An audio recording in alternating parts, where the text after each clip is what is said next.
how to keep momentum around that, because again, I think one of the things I've seen is that, you know, people have a bit of a moment of enlightenment where they go, oh man, this is a mess, I need to sort it out, and they go and meet with someone.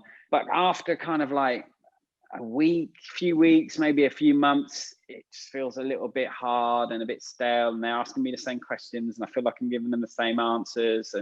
And I mean, would you just be advocating keep going anyway, or is there other things or other ways to keep momentum? Yeah, that's a great question. There's definitely a question of discipline in here. Yeah. You know, that a good accountability relationship is going to require discipline. And as a person seeking recovery, what I'm probably going to need to do is stay connected to the reality of the outcome I'm trying to achieve. Why am I doing this thing that doesn't, you know, it's like when you're on a diet, nobody really wants to eat salad for every meal. And so salad gets boring and it gets stale. And we have to remind ourselves that the reason we're eating salad is because we're looking to achieve an outcome.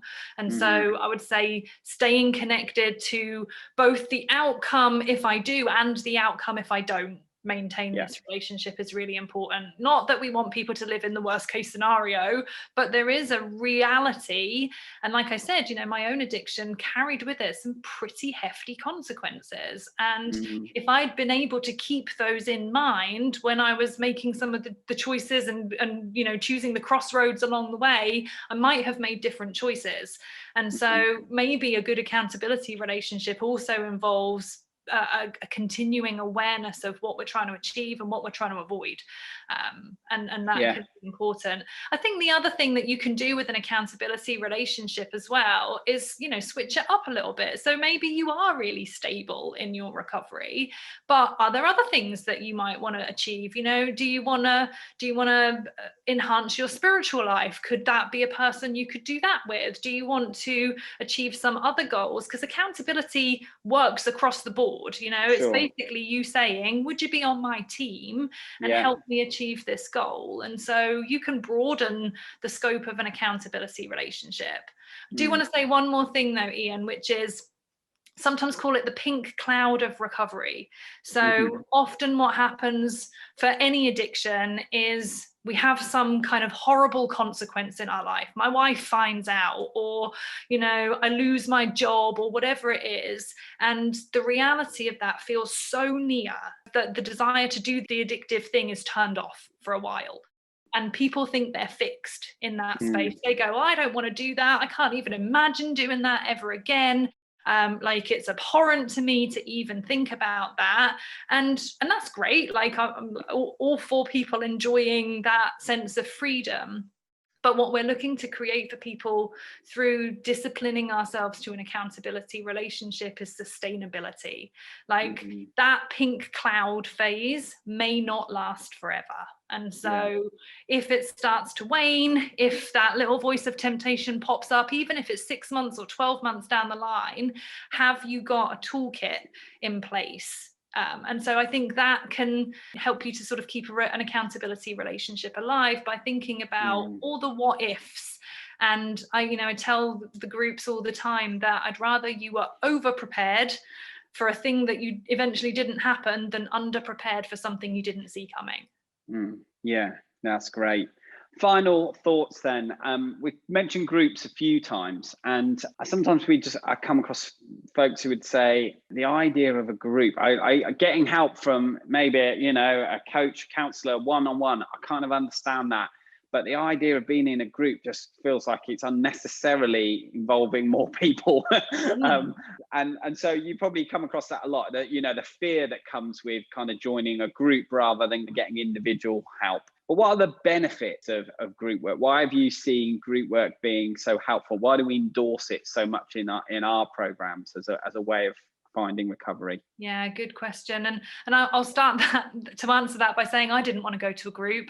You know, I had this idea of, my recovery started in Alcoholics Anonymous, and I was a drug addict. And so already I'm like, well, this is not my group because these are alcoholics, you know. And I had this preconceived idea about who I was going to find there. You know, I thought alcoholics were park bench drunks holding their trousers up with a piece of string, and of course that's not what I found there. And so I think there are a lot of preconceptions about the type of people who are impacted by addiction. And I've been around 13 years in recovery, so I've seen park bench drunks, and I've seen magistrate judges, and I've seen vicars, and I've seen all sorts of people. So I guess there's just a sense of, it's probably not what you think it's going to be. It definitely wasn't for me. I think there's no way we can talk about group without talking about shame reduction, and how incredibly powerful it is to hear somebody else tell my story and to go, oh, first of all, I'm not the only person. I'm not the only person that did that. I'm not the only person that thought that. I'm not the only person that behaved like that. And then secondly, to look out at your group and go, these are good people. And maybe if they're good people who did some stuff, I can take a step back from the narrative that I am bad. Maybe I can see that maybe if they can be both good and doing stuff that is not good for them, maybe that could be true for me too. So I would say shame reduction is a really, really important part of the group. And then just not being on your own. Talk to any recovering addict and they'll tell you that they've usually tried to do this alone more than once. And you can't, somebody once said to me, you can't think yourself out of a bad situation with the same thinking that got you into it. And so we can't always broaden our perspectives without help from somebody else. And how much better is it to get that help from 5 or 6 other people, especially if they have walked the road before us. And one of the things I think is a huge, huge gift in our groups particularly is that kind of shared experience where you can say, this is what I'm facing. And not only can you get some really helpful tips and tools to help you face it, but you can also get whatever you do, don't do this. This is what I did when that happened to us and it didn't work. So you kind of avoid some of the pitfalls along the way, and you get better kind of ideas for what might help. So, you might work with a counsellor and get one perspective. You might go to a group and get 6 and find something that feels a little bit more kind of right for you. Yeah, that's great. So a lot of people doing the Control-Alt-Delete course, maybe they picked it because it was like, oh, okay, this is something I can just do on my own, in my own time. It's on-demand video. That's helpful. But some may already be on a waiting list to join Click to Kick or something like that, one of our group programs. But if they're not, tell us a little bit about what groups and types of programs that Naked Truth offer, and then we'll kind of finish it there. Sounds good. So I guess our first step group is our Click to Kick program, which is an 8-week online kind of Kickstarter is sometimes how I talk about that, or launch pad into your sort of healing journey or your recovery journey.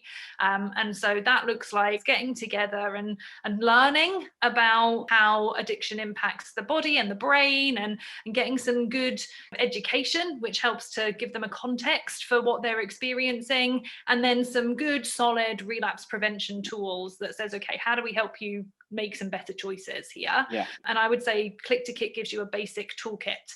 What we hope that people who do our Click to Kick program will do is then move on to our Whole Life Recovery program, which is what I've kind of referenced a few times, which is more of a kind of ongoing support and accountability group.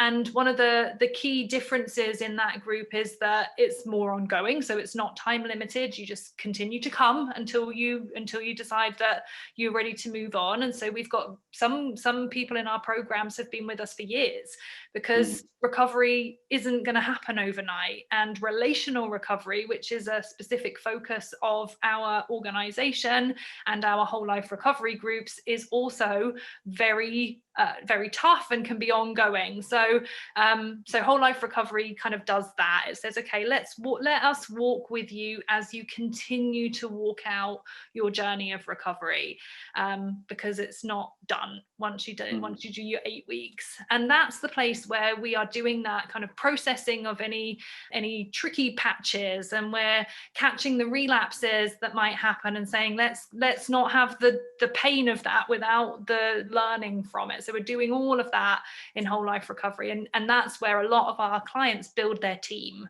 These are the people they see week in, week out, who know and love you and want to be there for you, and also want to support your recovery. So that's kind of what we're offering. Right now, we're offering Click to Kick for women and for men, and Whole Life Recovery is for men, although we recently piloted Whole Life Recovery for women, and we hope to get that off the ground within this year. So there should be a provision there too. And then we have our Wholehearted partner program, which is currently for women who are married to men who are in recovery. And so that is a combination of support and education for partners who are kind of processing what it means to them to be in a relationship where they often feel betrayed. There's often been dishonesty, and figuring all of that stuff out. Yeah, great. Well, Kat, thank you so much for just spending your time unpacking some of this stuff. Obviously, if folk do get involved in our programs, I'll see and hear a lot more from you.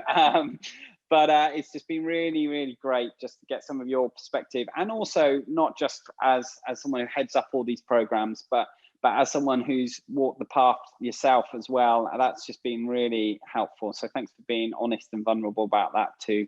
And really good to spend this time with you.